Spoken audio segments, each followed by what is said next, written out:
You're listening to Unapologetic, hosted by Eric King.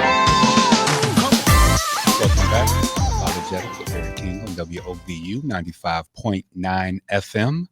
And so, yes, just don't forget that we are on iHeartRadio, and also we are doing some amazing things here at WOVU as well as BBC. So, without further ado, I would like to bring in my Scorpio brother. He is not officially, I guess not officially. He is a Texas brother, although he has lived all over the world. He's lived in Germany. He's lived in Florida. Florida? No, I don't know. Colorado, bro. Yeah. Okay. So you've lived all over the world. So right now, bringing my man Charmaine Albritton. He is a risk and information systems expert, as well as a Morehouse graduate, which is an HBCU, historically Black college/university. What's going on, my brother? How you feel today? Good, man. I'm good. How you doing? I'm doing well. I'm doing well. So today, this is not an interview process. This is our, what's the word I'm looking for? This is our roundtable. So it's going to be about me and you, and we're going to, just talk a little bit about what's going on college campuses. Now, you and I are roughly around the same age. Yes. And by being around the same age, we have similar experiences as it relates to growing up. Although you've had the ability to grow up in various different locations, the Black experience sometimes, and most times, are universal. So first off, when we look at this concept of school, a lot of our young Black men are getting the message that school doesn't really matter. And I know back in the day we had this concept of too cool for school, but I didn't actually realize how much that has gravitated into some of what we are seeing today. What do you have the same experience as well? So I didn't have a choice but to keep going through school, man. I had parents who were like, hey, you're going to learn, you're going to stay out of trouble, hit the books, let's see the grades, let's go. Now, when I did try to go find trouble, I got either through parental relationships or that grandma and them, I got steered in the right direction. So just having that, there was no too cool for school. It was just expected to just go in and do what I need to do. And I think ultimately the message that wasn't sent was, oh, you want to be a contributing member of society, you might want to learn some things. So I wish somebody would have kind of told me that while I was in school. But again, the threat of if you flunk out, you might get a little discipline drove me to make sure I got to the end goal.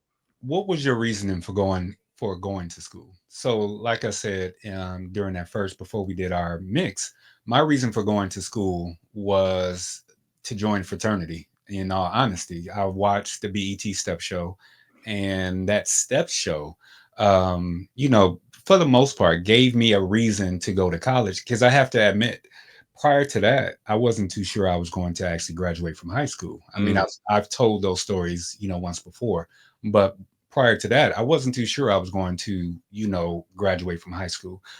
What was, when you decided to go through this process, did you have other people that looked at you and was like, why are you going to a HBCU? Why are you going to college? What's the point of this whole thing? That's a very interesting question you bring. So it's twofold for me, and I'll give you like my first impression. I too, when I was matriculating through high school, I didn't have anybody in front of me who had graduated from college and showed me what college meant. My first taste of college was watching, I remember a movie, Boys in the Hood, going back in time a little bit. And one of the main characters went to Morehouse. So I was like, okay, at the time I was living in Colorado, and I was like, whoa, who is this guy who apparently came from California is going to this other school in Atlanta? Now, I had a little bit of awareness what Morehouse meant, a couple of prominent alumni, MLK, Spike Lee, etc. But it didn't really hit home that me personally, I could go there. So I went to college by default in Colorado I went to the University of Colorado for like 10 seconds. Okay. And what I learned very quickly was I was not built for that system. The system was huge. It wasn't nurturing. And again, I didn't have some sort of model to show me what did it look like to navigate. I think I did pretty well navigating through high school and junior high. I kind of knew what I needed to do to get out. But when it came to college, it was a completely different beast. So after, unfortunately not doing well in my first college adventure, I had a couple of relatives who were around who kind of picked me up and said, oh, by the way, you consider Morehouse. They knew that I'd applied, and they were like, why didn't you go? Mm-hmm. What's going on here? I got a good close cousin of mine. He was like, you should consider going. I was like, I don't know what that looks like. I'm naive to the fact. I didn't have the closest thing I had to a HBCU, and I think a lot of people can relate to this, was watching A Different World from Hillman College. And I was just like, okay, still, I don't know if I'm sold yet. Or should I go there? That was just my impression. I was just like, I'm here, I'm now, let's go. So I think once I went through my experience in reflection, when I went through the big university experience, fell on my face, got back up, and again had some caring people who nurtured and said, hey, you should go. As soon as I stepped on the Morehouse campus, in that culture, in that atmosphere, something felt at home once I got there. It was like something that I felt was missing. And I'll be specific. Me coming to my, staying with my people, it felt like a great community. And I didn't even taken one class yet, man. I just saw the atmosphere, and I was like, whoa, I haven't seen this many of us in one place. Well, wait. Let's be real. Let's explain what you're saying, because PWI, predominantly white institution, is what you were talking about as it relates to Colorado. Yes. I'm going to assume that. No doubt. You're on point. Yes. Right. And so when you went to a HBCU, as most people do, because of representation matters in education, right? I had one black male teacher, which his name was Mr. Woodard, and he's the only reason why I passed math. Oddly enough, he wasn't a phys ed teacher. He wasn't some other art teacher or music teacher. He was actually a math teacher. So representation matters. So when you go, so what I hear you talking about is your experience heading to an HBCU and seeing the difference of and the feeling as it relates to being at a PWI, which is a predominantly white institution. So representation matters. Yes. We don't have enough representation in school. No. So when I read this stuff, from the New York Times, the very first thing that I thought of was my kids and how many black males are inside of the schools that are not there to police them, which, what do they call them? The resource officers are not there. The behavioral officers, they're actually there to teach them. There's very few, at least in my kids' school district, that are black men that are teaching specific subjects related to whatever, curriculum. I didn't have, and like I said, I had one. So when I look at it, what you're saying, what I'm saying is still the same problem. Representation matters. So by the way, I had 0 black teachers. Not one? Black men specifically. I had black women, a couple of black women. I had 0 black males coming up through grade school. None. So I didn't, again, have that model to see or saw an educational black man who was willing to come in. I think that, to your point, that makes a difference. It's funny, you literally labeled and said, hey, I remember that one teacher because you saw somebody who you looked like you and you could relate to. So I agree with the representation matters, man. I saw Mr. Woodard probably about 5 years ago. Saw Mr. Woodard inside of a store. He looked at me. Brother ain't know who I was. Now he's still like 5'2" or something like that, right? He was a little feisty dude. At any case, brother used to have a fro, and being that short with that fro, he used to look. I don't know. At any case, Mr. Woodard, if you're listening, hopefully you're listening. I really appreciate it. So I walked up to him, right? He looked at me. I was like, man, you don't even got to know who I am. But just so that you know, you're the reason why I passed math. And you're the reason why, I decided to continue on. Now, mind you, that was 7th grade. And remember, I did that twice, to be all honest. But at any case. Wait. Why we always got this story of, oh, I tried it. Oh, I got it next time. So we never talk about that out loud, but I think we should talk about it because that's part of us. I'll talk about that out loud, man. That's just, so yeah, I did the 7th grade twice. I did college twice. I'm on my first marriage, so that's good. So anyway, let's bounce. I need you to stay on track, bro. Don't forget this live. We can't go like we usually do. Get 2 of us together though. So right. When I think about all of that, my economic growth, or where I am economically right now, right, is dictated by what I chose to do many moons ago. Yes. Do you believe, because of how easy it is to make $1 now, right? So you make a video, you do all these things, you do, whatever, you get 1,000 or so, you monetize your life, you make money. Telling someone to actually go to college when you literally, let's be perfectly real, by being simply who you are, you can make money. just simply, maybe not even graduating from high school. So this concept of not going to school, or the economic struggle of individuals that are in school. What's the point of going to school now? Or what do you tell someone now when they can make $1 just by doing or being themselves? It's What a do you crazy say? thing, right? Like, so Yeah. pre-social media, pre-internet, pre-all influencers, Hmm. those devices were there, but they weren't as apparent. Yeah. And what we knew as first gen college students was this is what you know to get to a path to make economic freedom. Yeah. Otherwise, you're hustling on the streets. Yeah. And that leads you to the prison pipeline, as you kind Right. of alluded to in the article there. So now that you have this facade, and I won't even say a facade, you have a valid way to make money as an entrepreneur without going to school. Yeah. So in the end, you can shortchange the education process if you so want to. However, Right. I feel as if you still need that formalized way or methodology of just learning, like being able to take something from Take A to B. information in. Yeah. So you need to have that structure, that framework, because without it, you may flourish in a business. But what I've learned and what I've observed is with Hmm. some of these social media stars, they flail out. They Yeah. flail out because I guess they don't understand the strategic in the end. They made the quick dollar, they monetized, and now Hmm. they've made their money. And here's what you probably find out, or here. Now what? Now what do I do? Well, considering you didn't structurally think, now that I've hit this goal, what goes next? Yeah. And the what next may have a barrier of education, a They, barrier of certification. All of the right now, we're too new in the game for you to come in and say, "Oh yeah, I was a social media specialist." Okay, there's well, jobs for that, so but all it right. limits So you. It this is the limits you. crazy part. So let's go back. College has always been optional, and it had nothing to do about money. Let's be Correct. real. It had nothing to do about money. It's just certain people didn't fit in college, right? Yes. The greatest argument was, if you look for black males, right? Russell Simmons didn't graduate from college at the time, right? Diddy didn't graduate from college, right? It's the story of Diddy. I know what he's going through now, but Diddy was a pioneer, right? He used to Yes. sell, CDs and whatnot in the back, back of his trunks and all this other stuff.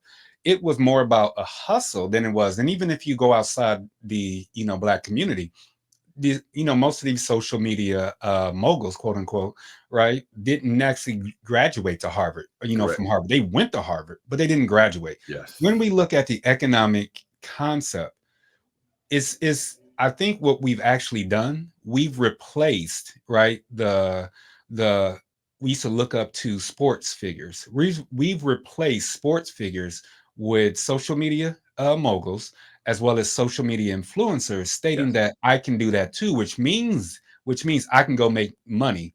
What I hear you saying is that's all a fallacy, and someone needs to tell them that that's an exception, that's not a rule. Correct. Yes. Okay. Okay.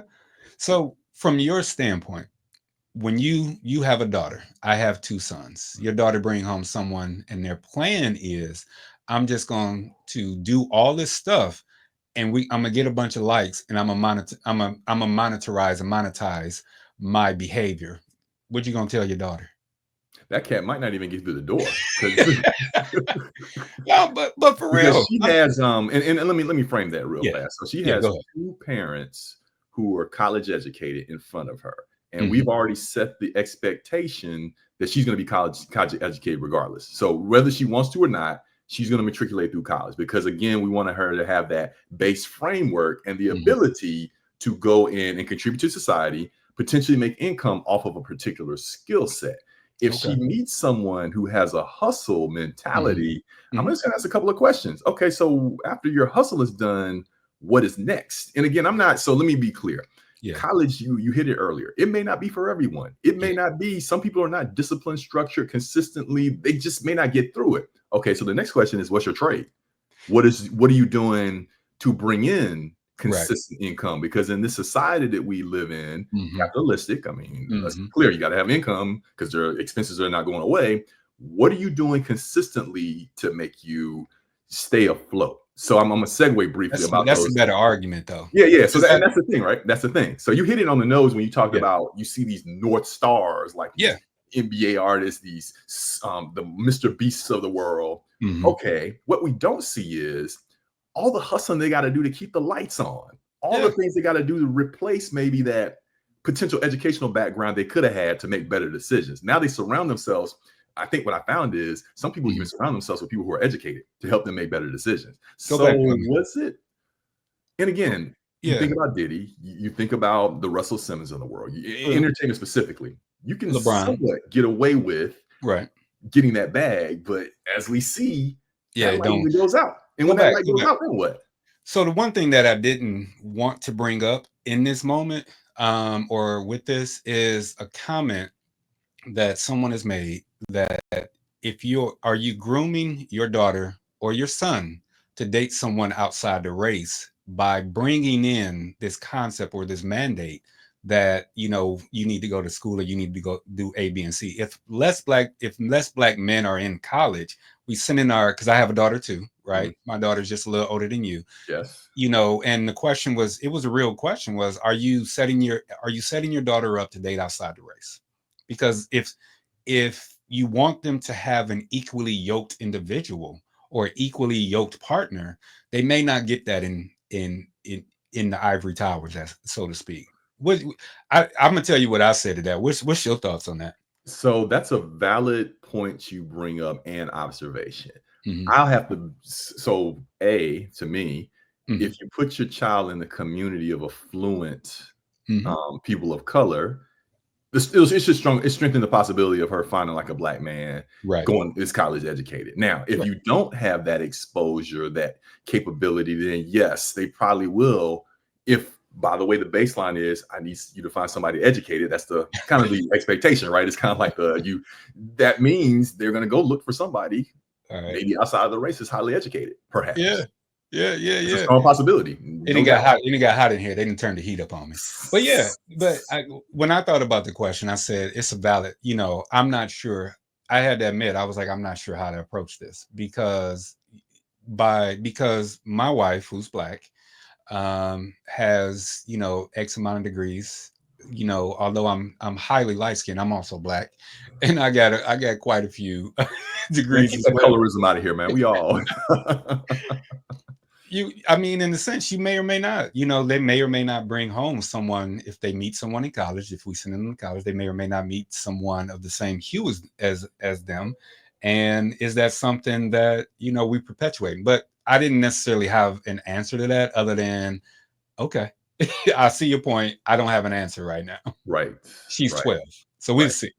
And by the way, you don't know what's going to happen because as you're adults here, adults make adult decisions. The best thing we continue to do as dads, even though we may not like the decision is made by the adult, we love them anyway. I think that's the thing, as we talk, we pass down this black knowledge. It's like, sure, we got high hopes. Let's keep this all in the same boundary. But in all honesty, we want to make sure your daughter has someone else who will help her be a great contributor to society and not just somebody who's like, oh, let me scramble, let me be consistent. I mean, how do you really live like that? So it is a very poignant question, and it brings out what I call the parental, what does the parent want versus what is the child going to choose? Yeah, it's kind of wild. It's kind of wild because to me, the wild part is you want your child, right? In our household, we do all types of stuff that connects us to our culture. And then go, branches out. Are we handicapping or are we limiting the amount of exponential growth, by virtue of, how we do things or never mind. But it's an interesting question because we can do this all day. Show that you can blow up on that because being someone from my background, seeing a lot of just different places in the world and different spaces, I can see that perspective. I can see that when you think about the cream of the crop of the individual races. Okay, if the insight is college educated people get together, is color really a point? And historically, Black college wise, yes, it is because I was about to say that. Community, just like in your household, we do the same. We as a community got to take care of each other and move together. I'm not saying that you don't cross pollinate, but when you do, now you got to consider those cross cultural ramifications and boundaries that kind of come with that. So as we're continuing to empower our community, we definitely need to continue to manufacture us out the door through our pipeline to strengthen us long term, or else I heard a stat the other day about the median income of just African Americans in general. Mhm. Like it can go down to like zero if we Yeah. don't contribute back to our community itself because we're giving our money elsewhere. And I was like, okay, yeah, we definitely Yeah. have to be in college. We should be educated financially on what we should be doing. And you have to have those role models to kind of Right. lead the show. So it's a big concern, man, that we are not, there's not, it's in the article you had kind of sent me to support, kind of segueing over. Mhm. Where is the support pipeline of, I mean, you and I, we do our part. If we see somebody young who we think has potential or is college bound, we Mhm. shift in that direction. But before Yeah. we even shift in that direction, to me, I think we just stay there and be ourselves. Like, I don't try to force when I have like mentees and what have you, I don't even bring up the college conversation right away. I don't want to intimidate. I want to show by example, okay, what you could potentially look like. Yeah. And to steal a cliche, the proof is almost in the pudding. I have a college degree. Now, Yeah. when we start having those conversations, now we can get Mhm. into why should we do that? Here's what you should consider. Here's why you go this route. Go And back. Go back. Hold on. passion for it. Go back, because we can't be all day on the radio. You and I can speak for hours on this. Absolutely. I want you to go back to this idea of what it was like for you in Colorado. Many times I run into individuals that said, I went to college, but once I got there, I felt alone. And they Mm, felt alone despite having other individuals. If anyone has ever watched Higher Learning gives you how it works. You got one pocket over here, one pocket over here. And it's true, right? yes. If you don't fit into either one of those pockets, right? So I had an individual who was a Trekkie, right? He was at the time, this was, long ago. He was a nerd, right? So being black and nerdish is in now, but it Yes. wasn't always that way. And Correct. so this individual literally stopped going to college. And this is before all this other stuff that, online, because he felt isolated. He felt isolated because the way that he grew up, he was a quote unquote Afro nerd. That's what we say now. The mental health as it relates, to that thing, that isolation, that ideal, that ID, or I guess identification of who you are, is 100% lost when you go to college. Yes. When you're working with your mentees and you see that part of their mental health, that silent, if we're talking about men, right? Because men, we don't necessarily talk, that silent depression, that silent isolation. What For me, I feel really pulled towards supporting that person because I know how it felt. Do you Yes. have that same pull, or did Yes. you Yeah, have the I'm same the same way. experience? Come think of it. I'm the same way. Yeah. When I was going through my PWI experience for like a couple of Mhm. seconds, loneliness is the exact word. It was like Yeah. a matter of fact, I'll use the word void. Like it was a Mhm. cold void of lack of relating. And by the way, it wasn't because I wasn't trying to interact and assimilate, but without those common grounds, the representation and just Mhm. understanding how to surf through, you're pretty much set up for failure from the jump. I literally can still, years ago, I still remember those experiences where I had taken a lot of classes and I dropped out of one by one by one by one Yeah. because I wasn't getting the intervention, the reaction, the interaction. It just didn't Mhm. feel like there was a, well, the nurturing, the support is what I Yeah. was looking for. And Yeah. it Yeah. felt Yeah. very, very cold, very just not there. So when I do see the mentees in similar situations, and you can see the look on their face, they're like, eh, you have to start figuring out how to start conversation that way. How do you elicit talking about those feelings because they're not going to go away. There are something that is it's really valid. It is something that if you don't address it, the hole will get deeper. And Mhm. maybe you can get jump started out of it going to an HBCU, getting back reset in the community. But if you don't talk through it, you could maybe even go through a PWI, graduate, and still be like, who am I? The, What did I the do? the idea that we send our kids to college without some type of game plan, I think is something that well, here, let's go back. You're supposed to send your kids anywhere that they go or attend with a game plan. Yes.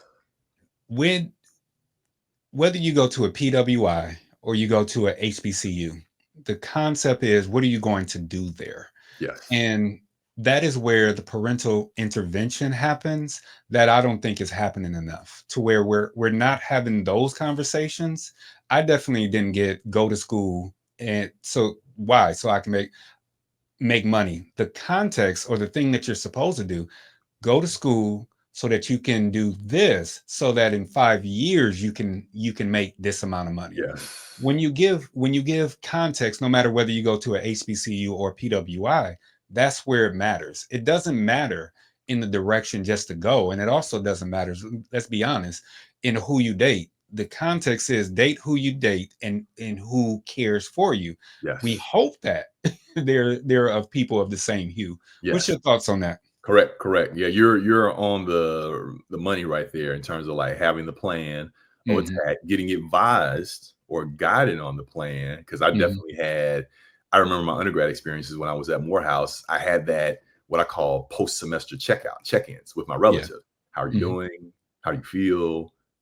Do you feel like you're in the right place? What are you doing post graduation? So these Yeah. were like probing questions that I was thankful that some of my so I learned as I started talking to more of my family, I did Mhm. have college educated individuals in my family. They just weren't like in my first degree. They were like Yeah. maybe in my second degree of cousins and what have you. So they would quickly come in and say, "Hey, so here's what are you studying? Why are you Yeah. studying that?" Just like those inquisitive questions you got to have to help navigate through the ship or matriculate through the curriculum. And for me, I think somebody had told me this, and it wasn't a Mhm. relative. It was actually a senior at Morehouse. They just came to me and said, "Hey, what is your vision of getting out of here?"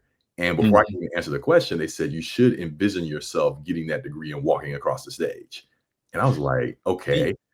Been there, done that before, got the Yeah, teacher with a high school degree. I thought that should have been automatic. No, it's not automatic because you got it's to not. work for it. You got to finance your deal. So that was another thing that helped drive me to finish, which Okay. wasn't told to me or at least laid out to me when I was in the other institutions. There was no somebody saying, "Hey, think about graduating from the University of Colorado. What would that look like?" No, that wasn't ever challenged to me. So I feel as if just having another man who had Mhm. already experienced it saw again that look on my face of, "Why am I really here?" And just Right. picked me up and said, "Go." What's the point of all this? The wisdom is huge, man. Just to be able to look back and pick. This is what I talk about when you talk about that article. We're not going into the HBCU pipeline as much. I was like, well, then how are we pulling each other up? How are we We're not. continuing to bring each other across the finish line to get to another level? And if we're Mhm. not, then that means we're losing each other way in the field, and that's not good long term. Alright, let's land the ship before we gotta transition, and Yes. they, kick us out.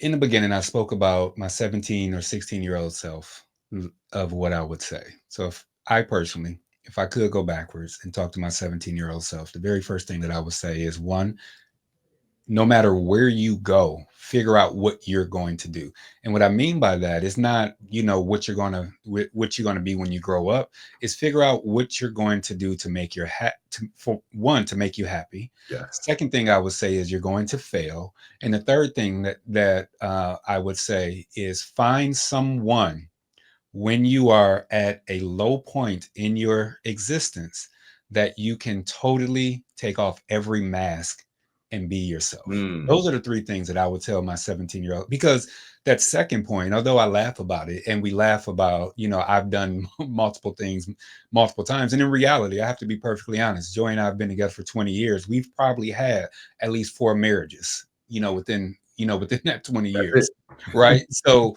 there is going to be failure, but that second part, that first part is know what you want to go. That second thing is there's going to be failure. That third part is when you are having a human existence moment and you feel like just giving up and breaking down or whatever, find at least one person you can break down with. What Yeah. would you tell your 17-year-old self? So life has curveballs. Be Hmm. ready to get knocked off your feet.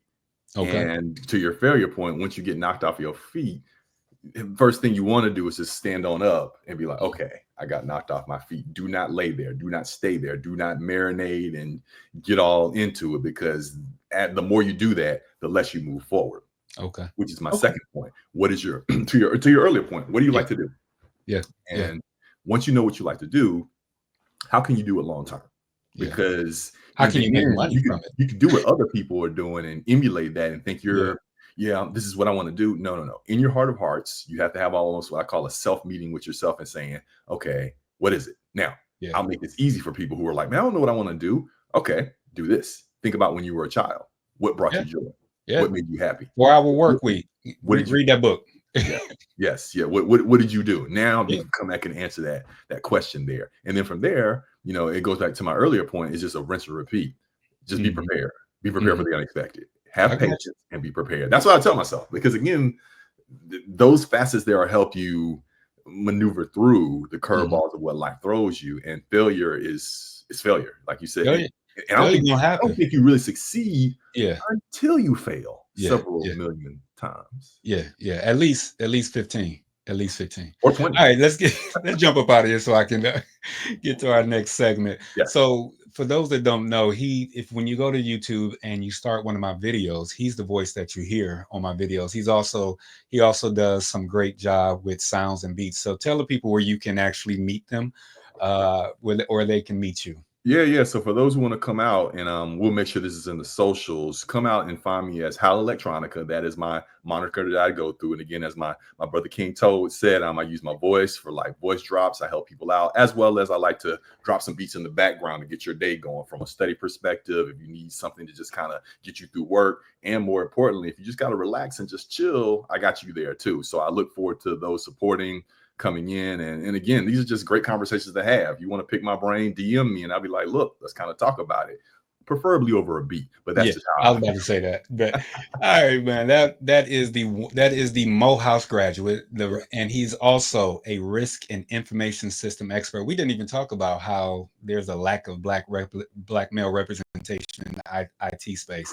I guess that's a whole nother brother it we is. got to actually It talk about. is. That is Charmaine Albritton, and he is Appreciate my it. brother, my Scorpio brother. Don't Yes. forget to look him up. Holla Electronica. Like I said, when you log on to my YouTube and hit that video, he's the voice that you hear that's saying something. This is unapologetic with Eric King. That's Something like right. Eric King. that's right. I appreciate your time, brother, and I Got you, appreciate man. everything that you do. Yeah.